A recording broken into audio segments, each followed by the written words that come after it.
నా తండ్రిని తిట్టావు, నన్ను తిట్టావు అన్నాను చెప్పేసి మీడియా ముందుకు వచ్చి ఒక మాట కూడా ఇప్పుడు ప్రజెంట్ సీఎం ఆయన, ప్రజెంట్ సీఎం, ప్రతిపక్ష నాయకుడు కూడా కాదు ఆయన.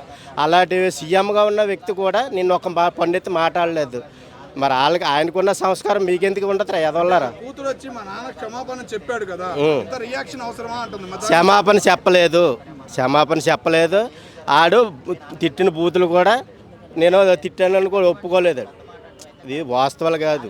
ఆవిడ ఏంటంటే మీడియా ముందుకు వచ్చి ఏదేదో చెప్పేద్దాం, ఇవన్నీ కూడా తప్పుదో పట్టిందామని చెప్పేసి దొంగ నాటకాలు, దొంగ డ్రామాలు ఇవన్నీ కూడా వాళ్ళు. మరి అలాంటప్పుడు అసెంబ్లీలో ప్రతిపక్షంలో ఇప్పుడు చంద్రబాబు నాయుడు ప్రతిపక్షం, వైఎస్ఆర్ అధికారంలో ఉన్న పార్టీ.